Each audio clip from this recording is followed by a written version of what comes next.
بسم اللہ الرحمن الرحیم الصلاۃ والسلام علیک یا سیدی یا رسول اللہ وعلیٰ آلک واصحابک یا سیدی یا محبوب رب العالمین اللہم انزلہ المقعد المقرب عندک یوم القیامہ۔ آج میں آپ کی خدمت میں کلمہ طیبہ کے فضائل پیش کروں گا۔ حضرت ابوبکر صدیق رضی اللہ تعالیٰ عنہ فرماتے ہیں، فرمایا رسول اللہ صلی اللہ علیہ وآلہ وسلم نے کہ جبریل امین میرے پاس آئے اور انہوں نے مجھے خبر دی کہ اللہ تعالیٰ ارشاد فرماتا ہے کہ میں نے کلمہ طیبہ یعنی لا الہ الا اللہ سے اعلیٰ اور عرفہ اور افضلیت والے کلمات زمین پر نازل نہیں کیے، اور نہ ہی پہاڑوں پر اور نہ ہی سمندروں پر اور نہ ہی زمین پر، یعنی ایسے کوئی کلمات میں نے نازل نہیں کیے یعنی ان سے جو اعلیٰ ہوں، جو عرفہ ہوں۔ آپ صلی اللہ علیہ وآلہ وسلم نے ارشاد فرمایا کہ جو بندہ نیت اچھی کے ساتھ اور سچے دل کے ساتھ ایک مرتبہ لا الہ الا اللہ محمد رسول اللہ پڑھ لیتا ہے، اس کے تمام گناہ بخش دیے جاتے ہیں۔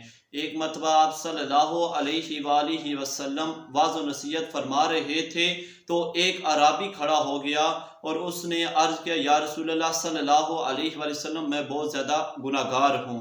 جب آپ صلی اللہ علیہ وآلہ وسلم نے اپنا واعظ مکمل کیا تو آپ نے پوچھا کہ اے اعرابی کیا بتا کہ تیرے گناہ سمندر کے قطروں سے زیادہ ہیں؟ تو اس نے عرض کی، یا رسول اللہ صلی اللہ علیہ وآلہ وسلم ہاں۔ پھر آپ صلی اللہ علیہ وآلہ وسلم نے ارشاد فرمایا کہ کیا تیرے گناہ آسمان کے تاروں سے بھی زیادہ ہیں؟ تو اس اعرابی نے عرض کی، جی ہاں۔ پھر آپ صلی اللہ علیہ وآلہ وسلم نے ارشاد فرمایا کہ کیا تیرے گناہ درختوں کے پتوں سے بھی زیادہ ہیں؟ تو اس اعرابی نے عرض کی، یا رسول اللہ صلی اللہ علیہ وآلہ وسلم جی ہاں۔ تو پھر آپ صلی اللہ علیہ وآلہ وسلم نے ارشاد فرمایا کہ کیا تیرے گناہ ریت کے ذروں سے بھی زیادہ ہیں؟ تو اس اعرابی نے عرض کی، یا رسول اللہ صلی اللہ علیہ وآلہ وسلم جی ہاں۔ پھر آپ صلی اللہ علیہ وآلہ وسلم نے ارشاد فرمایا کہ کیا تیرے گناہ اللہ تعالیٰ کی رحمت سے بھی زیادہ ہیں؟ تو اس پر اعرابی خاموش ہو گیا۔ تو آپ صلی اللہ علیہ وآلہ وسلم نے ارشاد فرمایا کہ کلمے کی کثرت کیا کرو، یعنی لا الہ الا اللہ کی کثرت کیا کرو، اللہ تعالیٰ تیرے تمام گناہ معاف فرما دے گا۔ تو اس سے بھی ہم کو سبق یہی ملتا ہے کہ کثرت کے ساتھ کلمہ پڑھنا چاہیے۔ ایک اور حدیث مبارکہ میں ہے کہ بندہ جب میزان پر حاضر ہوگا تو بندے کے سامنے 99 صندوق اس کی برائیوں کے رکھ دیے جائیں گے جو بہت زیادہ بڑے ہوں گے۔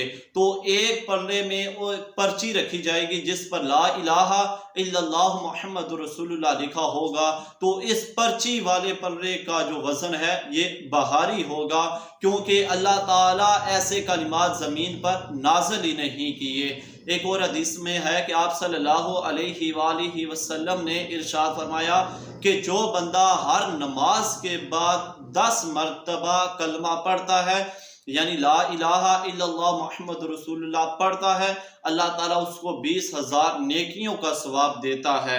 اور اگر کوئی بندہ صبح شام کلمے کا ذکر کرتا ہے، 100 مرتبہ صبح اور 100 مرتبہ شام کو کلمہ پڑھتا ہے، تو اللہ تعالیٰ اس کے اور موت کے درمیان، یعنی اس کے اور جنت کے درمیان صرف موت کا فاصلہ ہوگا، یعنی جیسے بندہ فوت ہوگا سیدھا جنت میں چلا جائے گا، اس کے اور جنت کے درمیان جو فاصلہ ہے وہ صرف موت کا فاصلہ ہے۔ تو اس سے ہمیں بھی سبق ملتا ہے کہ بندہ کثرت کے ساتھ کلمہ طیبہ کا ذکر کرے۔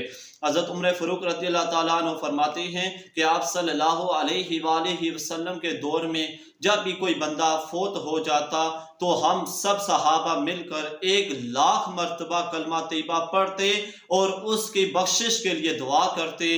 آج بھی ہمارے معاشرے میں بہت زیادہ ایسے گاؤں ہیں جن گاؤں میں 1,00,000 مرتبہ کلمہ طیبہ پڑھا جاتا ہے اور پھر مرحوم کے لیے دعا کی جاتی ہے۔ یہ بھی صحابہ کا عمل ہے اور بہت اچھا عمل ہے۔ اور آپ صلی اللہ علیہ وسلم کے حدیث مبارکہ میں یہ بھی آتا ہے کہ جب بندے کے دل دل کو زنگ لگ جاتا ہے، جب بندے کا دل زنگ آلود ہو جاتا ہے تو اس زنگ کو دور کرنے کے لیے کثرت کے ساتھ ذکر کرنا چاہیے۔ وہ ذکر کیا ہے؟ وہ ہے لا الہ الا اللہ محمد رسول اللہ۔ ہمیں بھی کثرت کے ساتھ کلمہ طیبہ پڑھنے کی اللہ تعالیٰ توفیق عطا فرمائے۔